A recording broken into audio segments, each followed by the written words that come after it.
أعوذ بالله من الشيطان الرجيم. بسم الله الرحمن الرحيم. والفجر وليال عشر والشفع والوتر والليل إذا يسر هل في ذلك قسم لذي حجر ألم تر كيف فعل ربك بعاد إرم ذات العماد التي لم يخلق مثلها في البلاد وثمود الذين جابوا الصخر بالواد وفرعون ذي الأوتاد الذين طغوا في البلاد فأكثروا فيها الفساد فسب عليهم ربك صوت عذاب إن ربك لبالمرصاد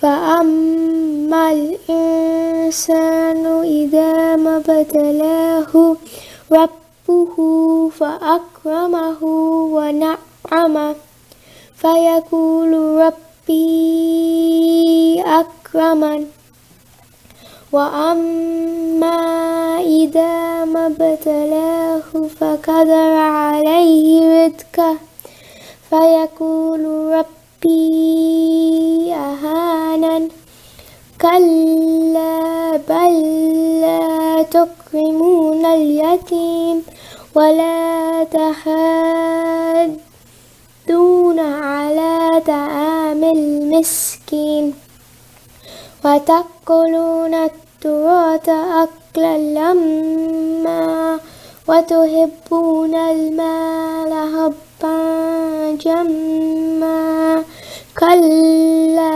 إذا دكت الأرض دكا دكا وجاء ربك والملك صفا صفا وجيء يومئذ بجهنم يومئذ يتذكر الإنسان وأنى له الذكرى يقول يا ليتني قدمت لحياتي فيومئذ لا يعذب عذابه أحد ولا يوثق وثاقه أحد يا أيتها النفس المطمئنة ارجعي إلى ربك راضية مرضية فادخلي في عبادي وادخلي جنتي صدق الله العلي العظيم.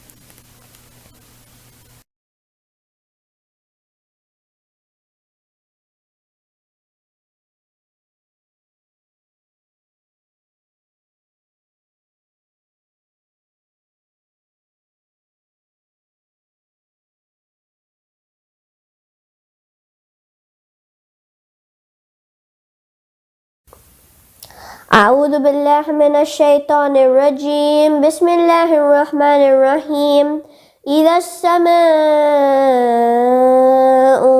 فطرت وإذا الكواكب انتثرت وإذا البحار فجرت وإذا القبور بعثرت علمت نفس ما قدمت وأخرت يا أيها الإنسان ما غرك بربك الكريم الذي خلقك فسواك فعدلك في أي صورة ما شاء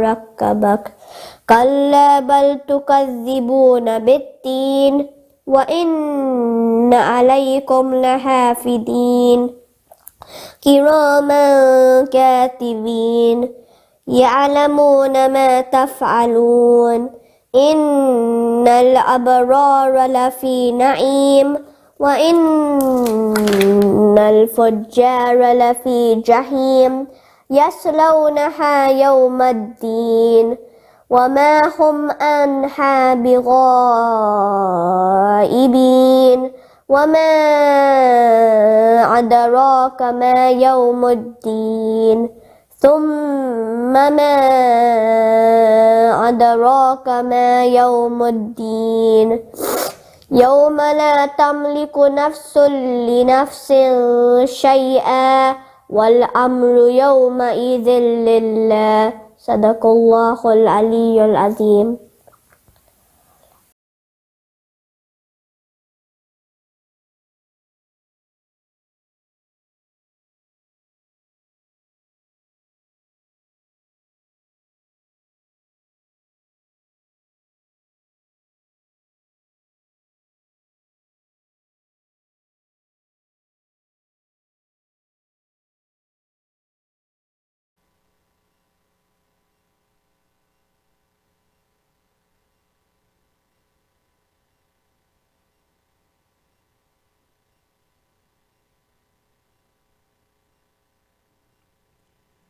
یاد آئی نہ تمہیں فاطمہ صغرا بابا، یاد آئی نہ تمہیں فاطمہ صغرا بابا، کربلا جا کے ہمیں بھول گئے کیا بابا،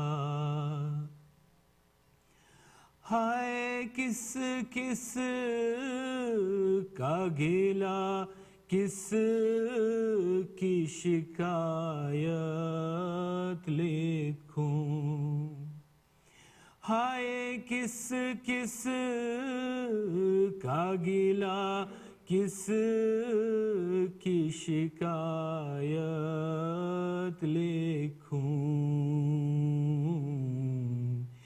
ایک نامہ تو کسی نے بھی نہ لکھا بابا، یاد آئی نہ تمہیں فاطمہ صغرا بابا،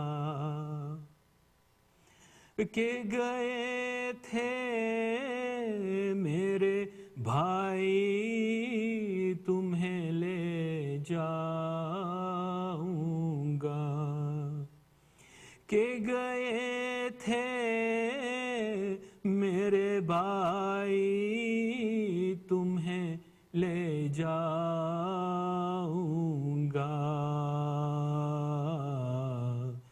کیا ہوا آئے نہ لینے میرے بھیا بابا،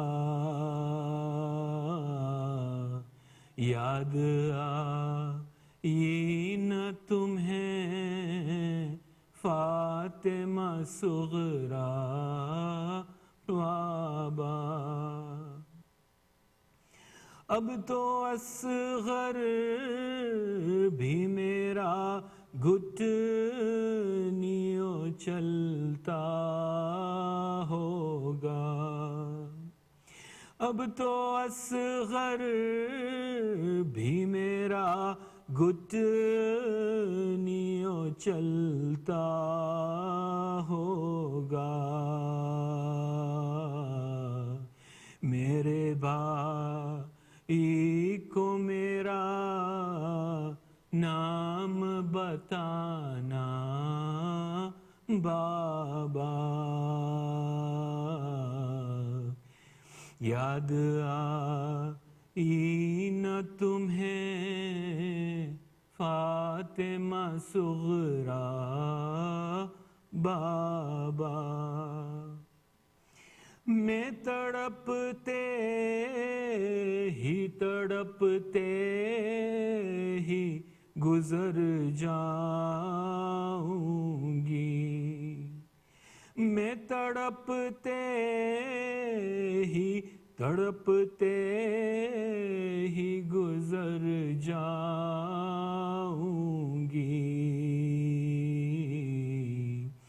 اب جو آنا تو میری قبر پہ آنا بابا.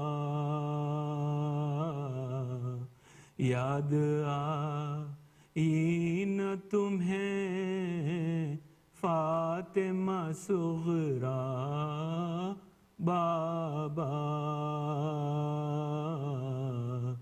کربلا جا کے ہمیں بھول گئے کیا بابا. بر محمد و آل محمد صلوات.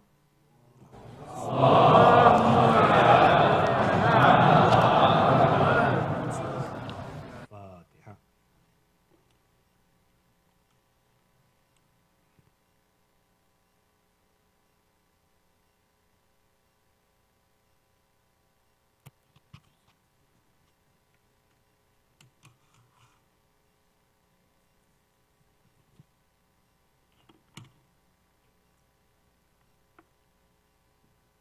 Sayyid Hasan Rizvi, respected elders, brothers, sisters in Iman, Assalamu alaikum wa rahmatullahi wa barakatuh.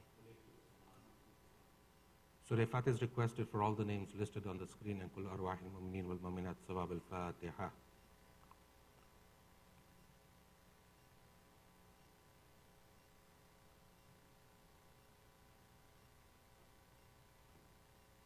Ayat Mayyajibun is requested for all the names listed on the screen, and whoever is in need of it here and elsewhere, let us all recite it together. Bismillahir Rahmanir Rahim. Amman yujibul mustarra idha da'ahu wa yakshifu su. Amman yujibul mustarra idha da'ahu wa yakshifu su. Amman yujibul مضطر إذا دعاه ويكشف السوء. أمن يجيب المضطر إذا دعاه ويكشف السوء. أمن يجيب المضطر إذا دعاه ويكشف السوء. اللهم صل على محمد وعلى محمد. Tomorrow, ladies' majlis will be held by Zoom. Ladies can log in online to www.hic.news/ladies majlis. Majlis will start at 11 a.m. inshallah.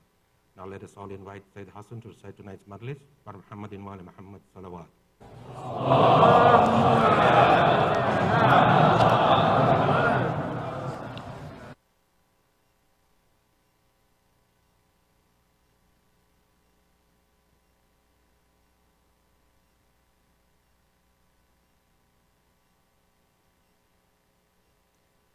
أعوذ بالله السميع العليم من الشيطان اللعين الرجيم. بسم الله الرحمن الرحيم.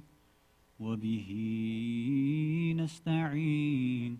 لا حول ولا قوة إلا بالله العلي العظيم. والحمد لله رب العالمين. والصلاة والسلام على أشرف الأنبياء والمرسلين. خاتم النبيين. شفيع المذنبين. رحمة للعالمين. سيدنا ونبينا وحبيب قلوبنا والشفيع نفوسنا والطبيب ذنوبنا أبي القاسم المصطفى محمد.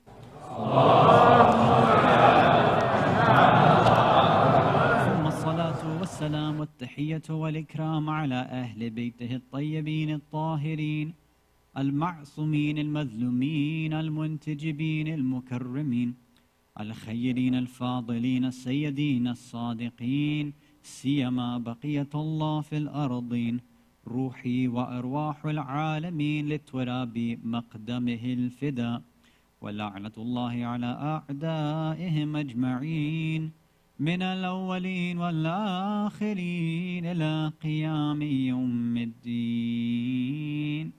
أما بعد، Please recite a salawat ala Muhammad wa ali Muhammad. Allahumma salli ala Muhammad wa ali Muhammad wa ajin farjum. Mu'mineen, mu'minat, brothers and sisters in Islam and Iman, salamun alaykum wa rahmatullahi wa barakatuh. عظم الله أجورنا وأجوركم بمصابنا بأبي عبد الله عليه الصلاة والسلام. Although we are continuing our series of majalis in these nights and months of mourning, at the same time, alhamdulillah, we are thankful to Allah to grant us this tawfiq and this ability and this opportunity to finally be gathered in person.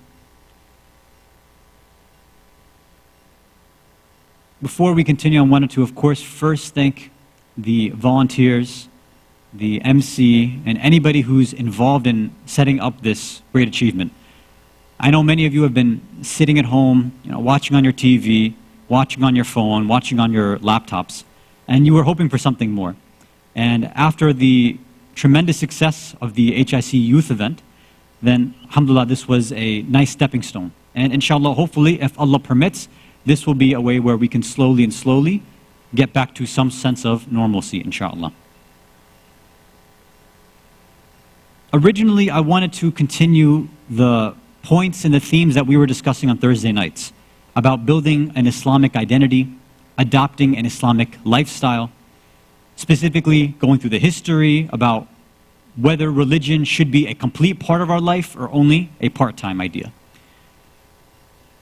Last night, I decided that I wanted to actually go in a different direction. So, for Thursday nights, we are going to continue with the main discussion about building up and adopting an Islamic lifestyle. But starting from tonight, and for all the other various nights that will represent us commemorating the tragedy of Karbala, including the various shahadat that take place the 10th day or 9th after Muharram, which is tonight, the 20th, and all the other occasions that will fall from now up until the end of Safar and the beginning of the following month, we are going to try to continue on one other trend. So on Thursday nights, we'll have one specific lecture topic and one series that we've been doing, and on these other odd nights, we'll be continuing with this other topic. And the idea is we want to try to connect with the major themes of Karbala, which are going to be important for us now. And now, more than ever, given our current situation and our current circumstances. Now, we all know that there are always major themes to discuss when it comes to Karbala. Generally speaking, most speakers will talk about the message of Imam Hussein, alayhi salam, what took place, how did it happen, what was his stand. They'll talk about maybe the azadari, the mourning rituals, especially how to implement them and manifest them in our day and age. Another one of the major themes that people talk about is this idea of Ahlul Kufa, or Ahl Kufa, the people of Kufa, what they had done, their actions, their words, and then their ultimate sort of betrayal. There's a lot of interesting subtopics about the people of Kufa, right? About the letters they sent, about their eventual betrayal, what they did and who was present on Karbala on the day of Ashura fighting against Imam Hussein. Some of these things are brought about from another school of thought, usually by certain members of the Ahlul Sunnah wal Jama'ah, saying that it was the people of Kufa who actually killed Imam Hussein, alayhi salam, na'udhu billah. It was the Shias who did this. So why are you complaining when you Shias are the ones who did this? Now, it is a topic worth discussing. I don't think there's actually very much merit to that point, but I'm not going to end up going through that idea. I actually want to take a bit of what those opponents talk about and use it as a sort of fuel and a foundation to make this discussion something introspective for you and I as Shias. Now, at the very least, we know that there were obviously people in Kufa who wrote letters to the Imam and they betrayed him. We know that. My understanding, as many ulama say, it wasn't the majority of people. The majority, they wanted to stand up with the Imam, but because of Ibn Ziyad's policies, they were tortured, they were killed, they were imprisoned. So again, that polemical discussion we're going to leave aside because I don't think it's worth talking about. But specifically, we do know there were some people. Some will say there was many people, maybe not the majority, but a good amount of Kufans who told the Imam, come, we'll support you, we'll defend you, we'll rise up with you. But when the Imam was taken away by Hur, pushed away from Kufa and taken towards Karbala, you see that some of them ended up fighting against the Imam, some of them didn't support Muslim ibn Aqil, for example, and some of them just completely went against their word. They went back on their word. Since we are now talking about post-Ashura, I want to focus on an interesting sort of idea. Because we can figure out, what exactly was the Kufans' problem? Some of these Kufans. Why is it that they betrayed the Imam? What spiritual or psychological diseases did they possess that caused them to say, Imam, we called you here, but now we're going to go against you. Now we're going to give back our word to you. Because this is something that's very relevant for us right now, those of us waiting for the Imam of the time, Imam al-Hujjah, Ajjalallahu ta'ala farajuhu sharif. Allahumma salli ala Muhammadin wa ali Muhammad wa ajjal farajuhu.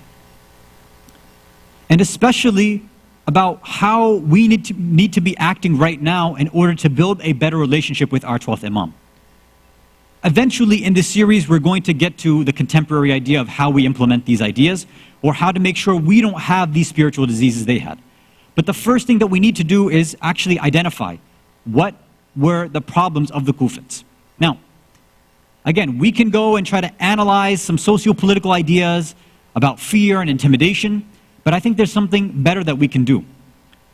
According to many historians, we have many different sermons that were given by members of the Ahlul Bayt when they were taken from Karbala to Kufa. Specifically, what I'd like to go through, inshallah, over these next few nights is the sermon, the khutbah of Sayyid Zainab alayha salatu wassalam. Allahumma salli ala Muhammadin wa ala Muhammad wa ajil farajah. When Bibi Zainab when they're all taken through and they're paraded through the streets of Kufa. You all know the history, but just to remind you. She's taken in through, right, there's this sort of parade, right? They're being dragged through like prisoners. So many individuals, they hadn't seen some of these people, right? And they hadn't expected the Ahlul Bayt to be in such a state. So they were kind of confused. So they would ask, who are you? We said, don't you recognize us? We are the Ahlul Bayt. We are the family of the Holy Prophet. And the minute some of the people heard this, they were shocked and surprised. Is this what we allowed to happen to the family of the Prophet? So immediately that shame and guilt started. But for the Ahlul Bayt, that wasn't enough. They said, no, we're going to address you. Right? They would stop in a certain area. And the first, according to the historians, the first one was Sayyid Zainab alayhi salam. She was the first one to demand everybody be quiet. She demanded silence and she got it. Instantly when she said, you need to be quiet, let me speak. So they knew her personality. And she had that powerful personality, which she inherited, of course, from her father. So they're all quiet, they're all listening. And in this very famous sermon, she begins to address the people of Kufa. And the first thing she does is enumerate multiple different qualities, negative qualities that they had, which we are going to look at piece by piece, inshallah, tonight. And specifically tonight, one part which I believe has been overlooked. When I went through the sermon, and I went through the different speakers, various scholars who have, let's say, spoken about Bibi Zainab's khutbahs, whether in Kufa or along the way up until Sham, and then in Sham in front of Yazid, this one specific part, it seems like people may have overlooked. So I want to highlight one point tonight, inshallah, and then from there, we're going to offer a little bit of commentary. So then over the next few nights, what we're going to try to do is just focus on this short but powerful khutbah and sermon of Bibi Zainab alayhi salatu wasalam to the people of Kufa. Salawat ala Muhammad wa ali Muhammad. Allahumma salli ala Muhammad wa ala Muhammad. So let's first start off with her. I'm just going to go through a few lines, not the whole khutbah, because although it's not long, there's only a few points I want to worry about tonight. So according to the historical narrators, it comes in a few different books. ثُمَّ قَالَتْ بَعْدَ حَمْدِ اللَّهِ تَعَالَى. So the first thing is after she demands silence from everybody. Now there's pin drop silence. She first, of course, goes, Bismillah ar-Rahman ar-Rahim, Alhamdulillahi Rabbil Alameen. So she praises Allah first. Then, وَالصَّلَاةُ وَالسَّلَامُ عَلَى نَبِي, right? On the Prophet. She sends her salat and so on, salawat. Then, أَمَّا بَعْدْ يَا أَهْلَ الْكُوفَةِ, O people of Kufa. يَا أَهْلَ الْخَطْلِ وَالْغَدْرِ وَالْخَذْلِ. O people, O you who are deceivers, double-crossers, and abandoners. She doesn't, warm up into it. She just gets right into it, and we'd say she rips into them right away. أَلَا فَلَا لَقَأْتِ الْعَبْرَ. I hope your tears never stop flowing. وَلَا هَدَأْتِ الْزَفْرَ. And those sighs and moans of agony and anxiety that you have, I hope they never calm you down. إِنَّمَا مَثَلُكُمْ كَمَثَلِ الَّتِي نَقَضَتْ غَزْلَهَا مِنْ بَعْدِ قُوَّةٍ. Your example, you people, your example is just like a woman who undoes or untwists her yarn, breaking it up, unwinding it after tightening it up so it has a lot of strength. إِن كَاثًا تَتَّخِذُونَ أَيْمَانَكُمْ دَخْلًا بَيْنَكُمْ. And you do this, or this analogy is, what you've done is you've made promises between yourselves, and in fact you've actually deceived one another. So she gives this analogy, right? She's saying that all of you people of Kufa, the ones who have abandoned us, you are like a woman who spindles or puts forward this yarn, tightens it up, and then unwinds it as a means of deception. It's like the promises you've made, you've wound them up and then untied them. هَلْ فِيكُمْ إِلَّا صَلَفْ وَالْعُجَبْ وَالشَّنَفْ وَالْكَذِبْ. What do you people have? What qualities and traits do you have besides arrogance? Pride for things that you don't even possess. Hating others for no good reason. And lying. وَمَلَقُ الْإِمَاءِ وَغَمُرُ الْأَعْدَاءِ. Is there anything that's in you, any trait or quality that you have, except that you flatter people, that you sweet talk one another, but in front of enemies, you're weak and you just obey them? Oh, كَمَرْعًا عَلَى دَمْنِ. You are what? Maybe you're just like grass or farmland or a pasture, a green pasture, laying on top of a pile of garbage and trash. Oh, كَفِضَّةٍ عَلَى مَلْحُودَةٍ. Or you're just like gold on top of a gravestone. أَلَا بِئْسَ مَا قَدَّمَتْ لَكُمْ أَنفُسُكُمْ. So disappointing. You have ruined your own self. You've ruined your own souls. And what? أَن سَقَطَ اللَّهُ عَلَيْكُمْ وَفِي الْعَذَابِ أَنْتُمْ خَالِدُونَ. And basically what you have done is going to lead you gaining and obtaining and incurring the anger and wrath of Allah. أَتَبْكُونَ أَخِي. Now you want to cry for my brother? And then she continues, as most of us know.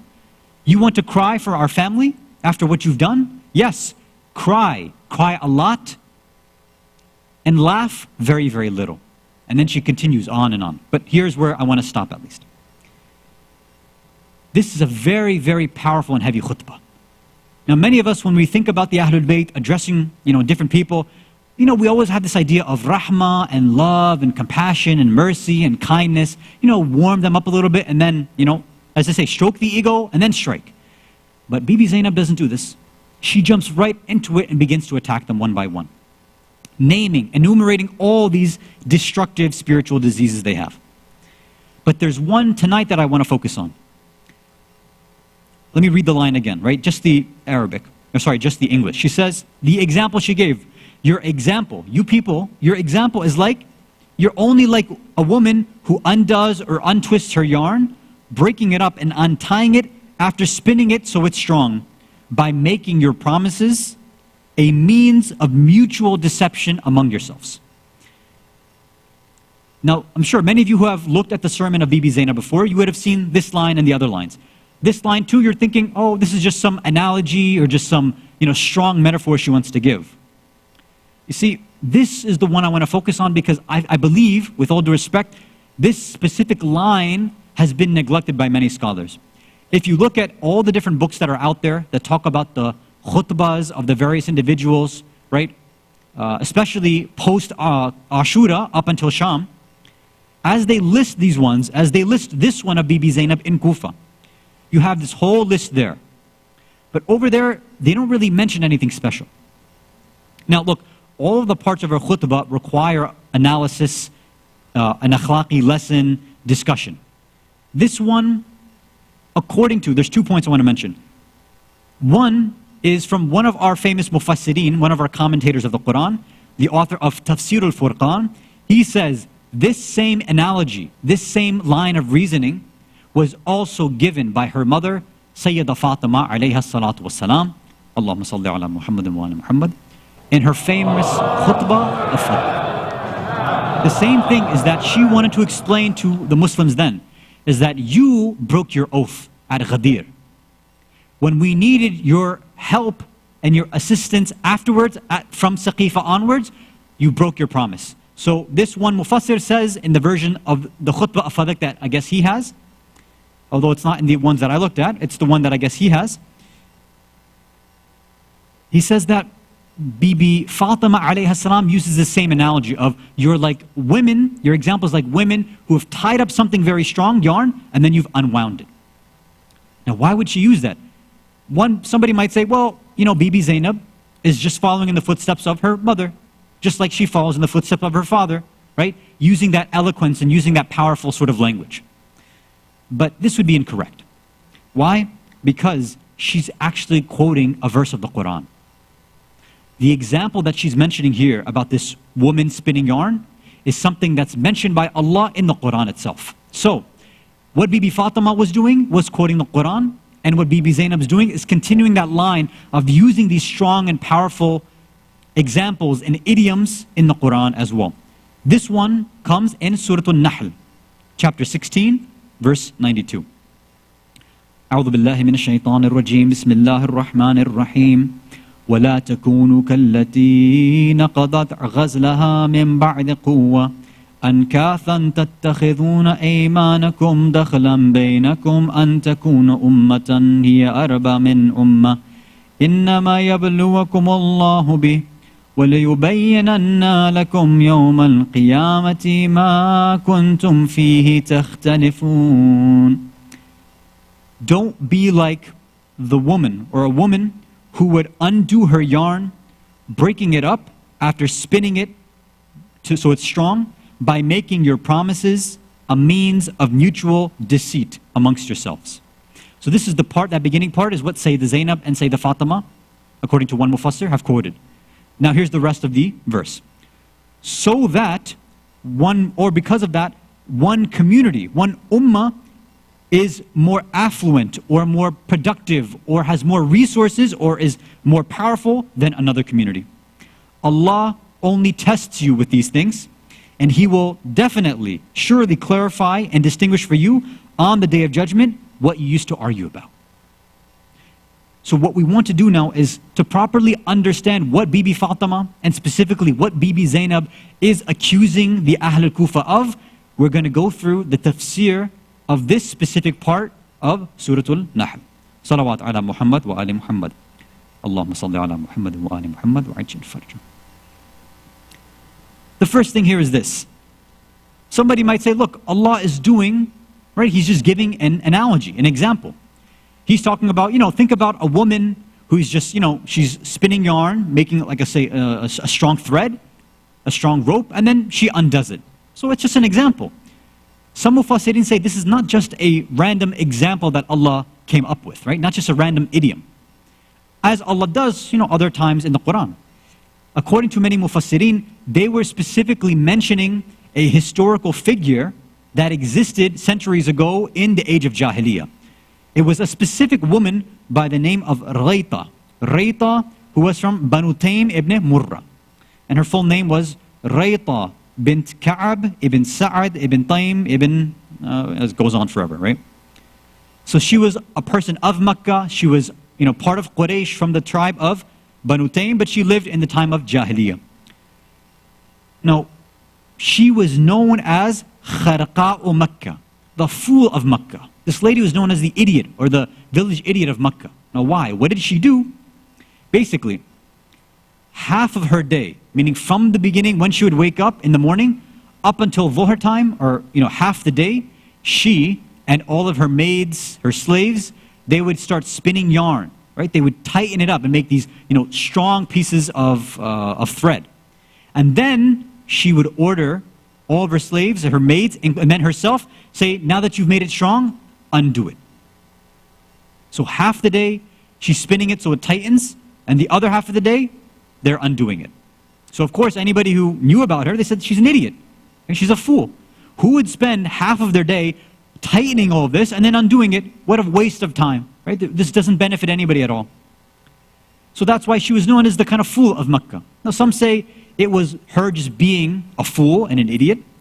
Others say that she may have been mentally impaired or mentally challenged, right? We're not concerned with the historical discussion.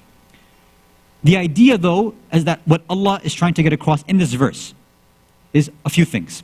One, and I think this is an important idea for us to understand in modern times too. These things that Allah mentions in the Quran, sometimes we just pass them by when we read it, right? We don't know that Allah is actually talking about a specific idea within the minds of those Arabs. They all knew about this idea. They knew about the fool of Mecca. So when they heard the Prophet mentioning this, don't be like that woman who would spin her yarn and undo it. They had, what we call it in modern day, it was a meme, right? Like if I were to tell you right now, don't be such a Karen, right? We all know what that means, don't be like a Karen, right? I don't have to do the tafsir of that, hopefully you all know. If not, then Google it and you'll see the videos. If I say that right now, maybe in 20, 30, 40 years, if somebody sees in one of our, in this lecture, they say, don't be a Karen. Like, what is he talking about? Was there a specific woman named Karen? Was there, an idea? Did it have a meaning? You would have to know that in, this sort of age of social justice and complaining, a Karen describes a specific person who does certain things. So this was a meme, basically, for the Arabs back then. They knew about this woman, this foolish, kind of stupid woman who, she spun her yarn and then she undid it. Half her day was a waste, or her kind of day was a waste because of what she was doing.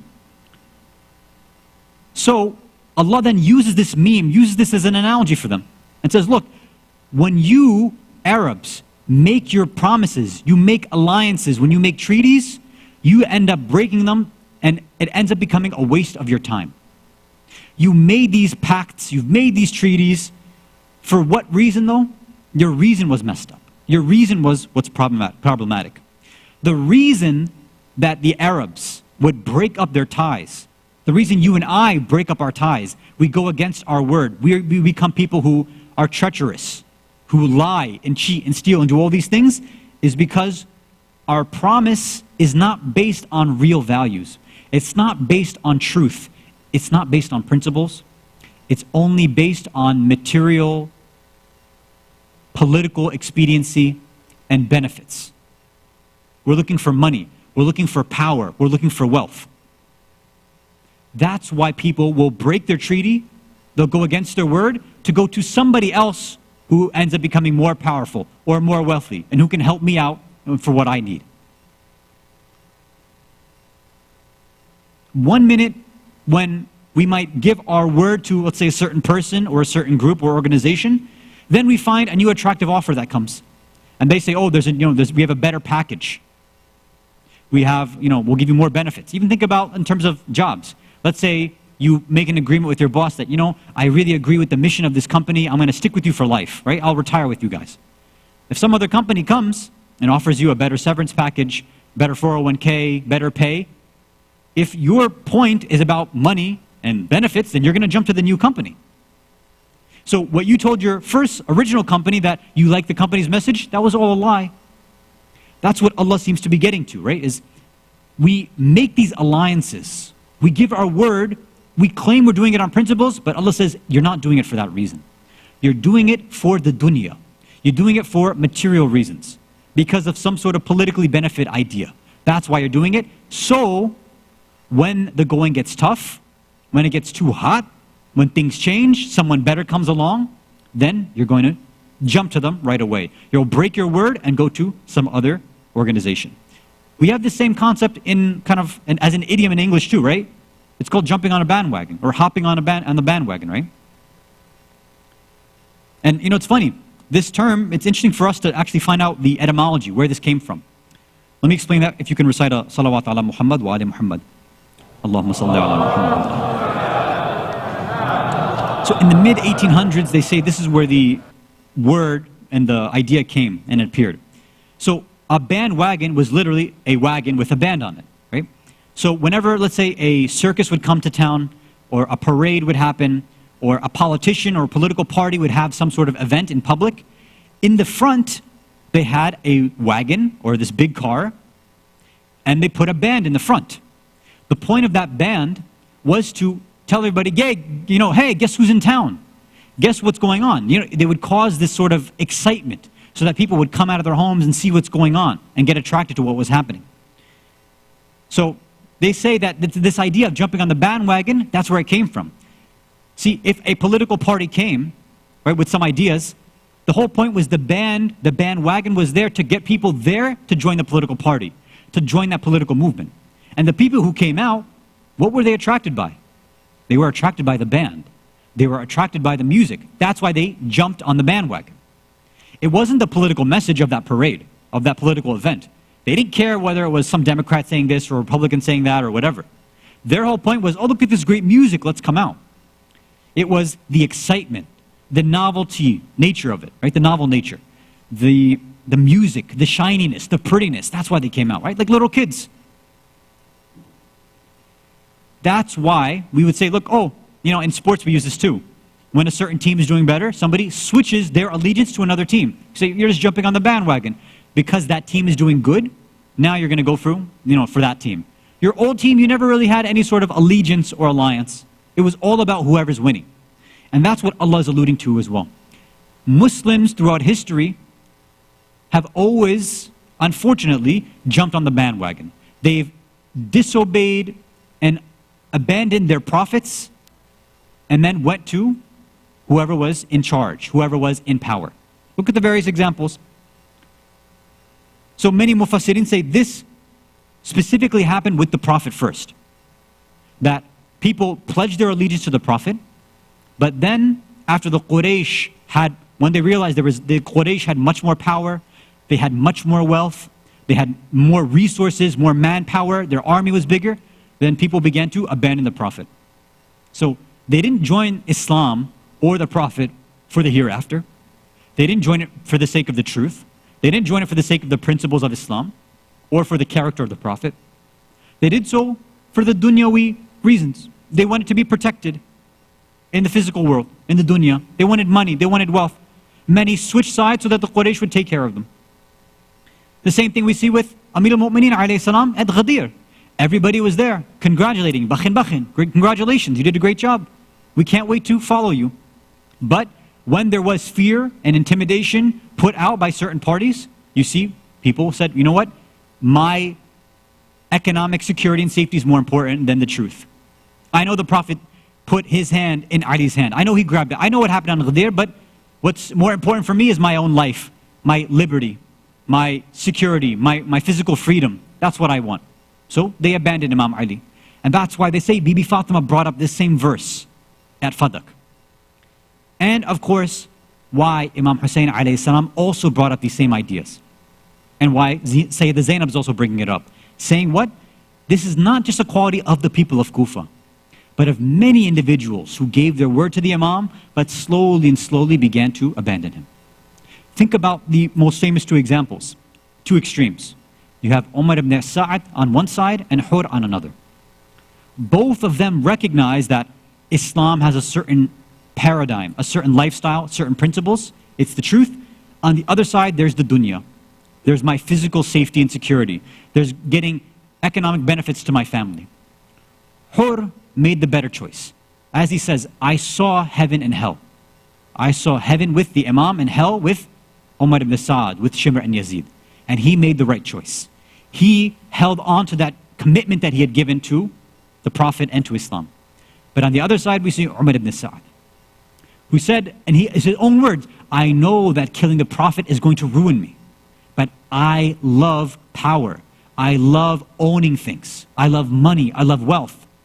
He never wanted to kill the Imam by his own admission. What we say in the history, He was probably the most level-headed of everybody there. He said, I don't want to do this, but what can I do?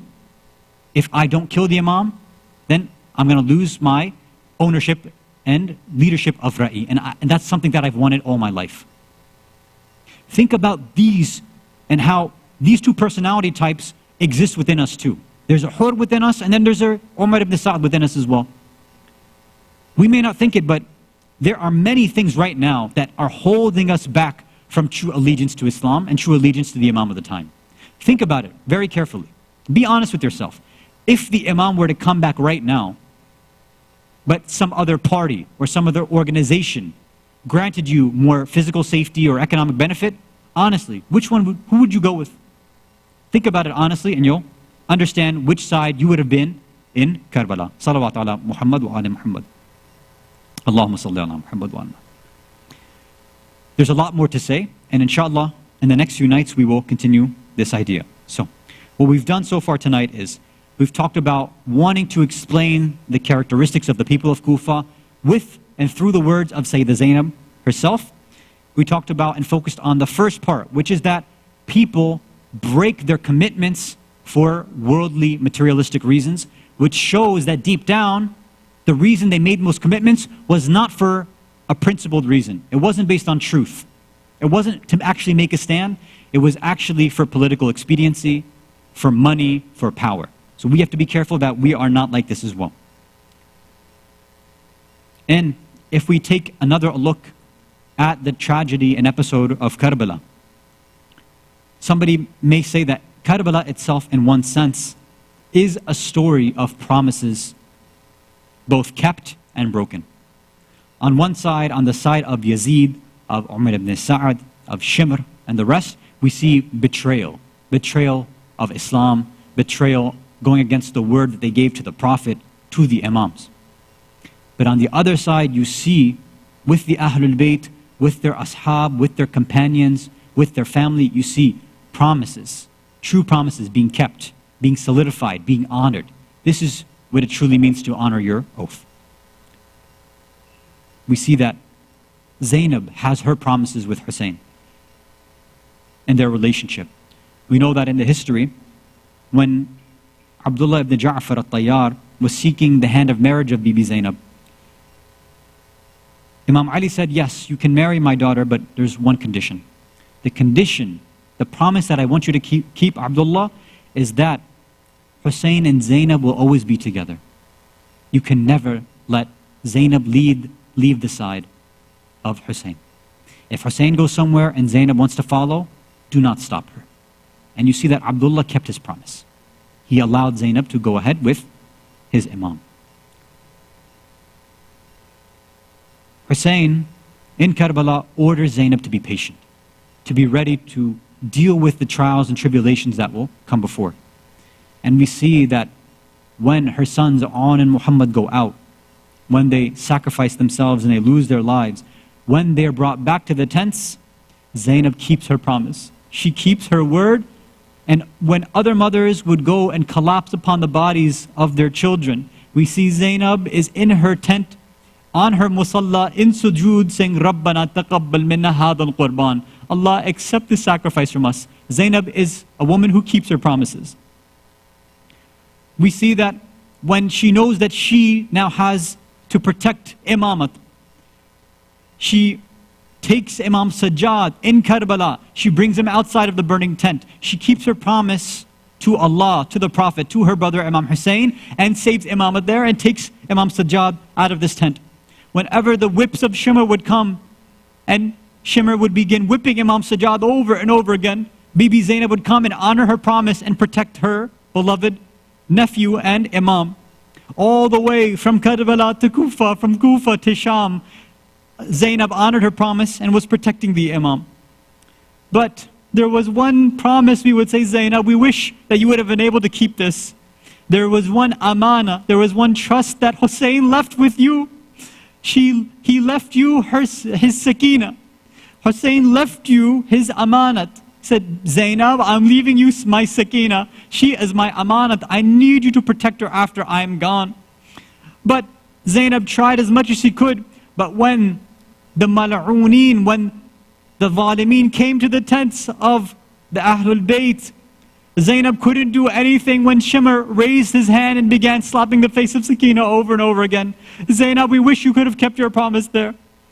When the earrings were ripped off of the ears of Sakina, we say, Zainab, we wish you could have been able to keep your promise there.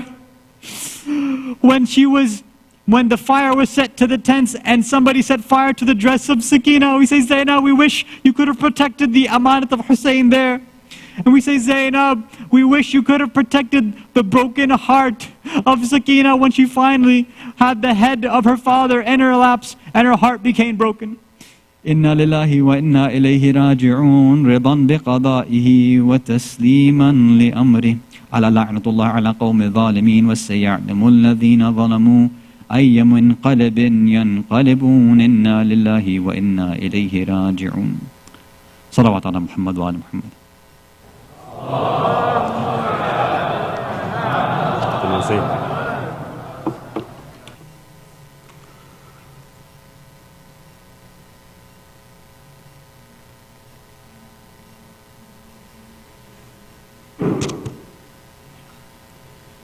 Ya Hussein, Ya Hussein, Ya Hussein, Ya Hussein, Ya Hussein, Ya Hussein, Ya Hussein, Ya Hussein, Ya Hussein, Ya Hussein.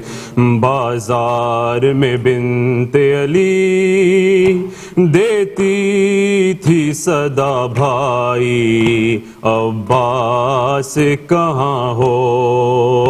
بازار میں بنت علی دیتی تھی صدا بھائی عباس کہاں ہو.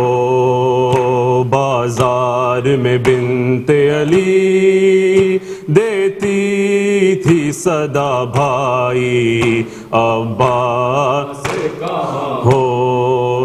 سر پر بھی نہیں چادر لاکھوں ہے تماشائی عباس کہاں ہو. بازار میں بنت علی دیتی تھی صدا بھائی عباس کہاں ہو. اس عالم غربت میں کوئی بھی نہیں میرا ہے خاک سفر سر پر اور ہاتھ رسن بستہ. پردیس میں زینب کو تقدیر کہاں لائی عباس کہاں ہو. بازار میں بنت علی دیتی تھی صدا بھائی عباس کہاں ہو. بازار میں بنت علی دیتی تھی صدا بھائی عباس کہاں ہو. پیوست ہے نیزے میں سر شاہ شہیداں کا یہ دیکھ کے غازی پھٹتا ہے میرا سینہ. مر جائے گی اس غم میں شبیر کی ماں جائی عباس کہاں ہو. بازار میں بنت علی دیتی تھی صدا بھائی عباس کہاں ہو. بازار میں بنت علی دیتی تھی صدا بھائی عباس کہاں ہو. دریا کے کنارے تم آدھا سے گئے لڑنے سب دیکھ رہی تھی میں دروازہ خیمے سے. اب جنگ ہماری بھی دیکھو تو ذرا بھائی عباس کہاں ہو. بازار میں بنت علی دیتی تھی صدا بھائی عباس کہاں ہو بازار میں بنت علی دیتی تھی صدا بھائی عباس کہاں ہو دنیا کا سہارا ہے بابا جو ہمارا ہے مشکل میں مگر میں نے تم کو ہی پکارا ہے اب ڈھونڈتی ہے تم کو بھیا میری بینائی عباس کہاں ہو بازار میں بنت علی دیتی تھی صدا بھائی عباس کہاں ہو بازار میں بنت علی دیتی تھی صدا بھائی عباس کہاں ہو اے میرے جری میری امداد کو آ جاؤ مانگا ہے کنیزی میں ظالم نے سکینہ کو ہے وقت قیامت کا ہے وقت قیامت کا معصوم ہے گھبرائی عباس کہاں ہو بازار میں بنت علی دیتی تھی صدا بھائی عباس کہاں ہو بازار میں بنت علی دیتی تھی صدا بھائی عباس کہاں ہو بازار میں بنت علی دیتی تھی صدا بھائی عباس کہاں ہو سر پر بھی نہیں چادر سر پر بھی نہیں چادر لاکھوں ہے تماشائی عباس کہاں ہو بازار میں بنت علی دیتی تھی صدا بھائی عباس کہاں ہو الفاتحہ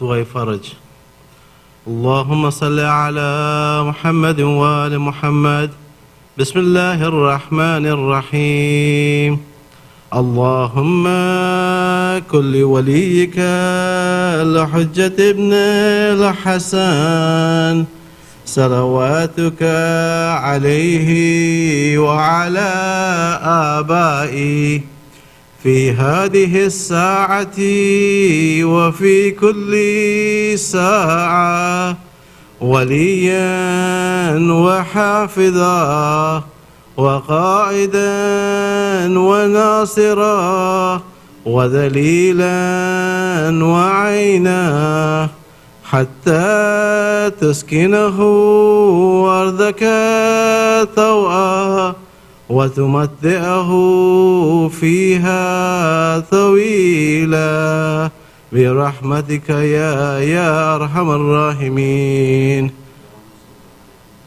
زيارات. السلام عليك يا رسول الله، السلام عليك يا أمير المؤمنين، السلام عليك يا فاطمة الزهراء سيدة نساء العالمين، السلام عليك يا حسن المجتبى، السلام عليك يا أبا عبد الله، وعلى الأرواح التي حلت بفنائك، عليكم مني جميعا سلام الله أبدا ما بقيت وبقي الليل والنهار، ولا جعل الله آخر العهد مني لزيارتكم. السلام على الحسين وعلى علي بن الحسين وعلى أولاد الحسين وعلى أصحاب الحسين.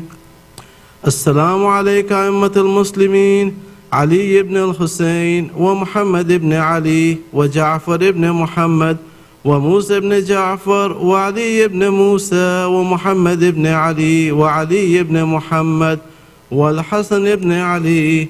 السلام عليك يا خليفة الله في الأرض. السلام عليك يا بقية الله في الأرض. السلام عليك يا صاحب الزمان.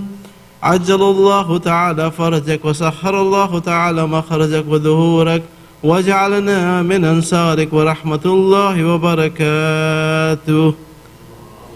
سورة المباركة الفاتحة.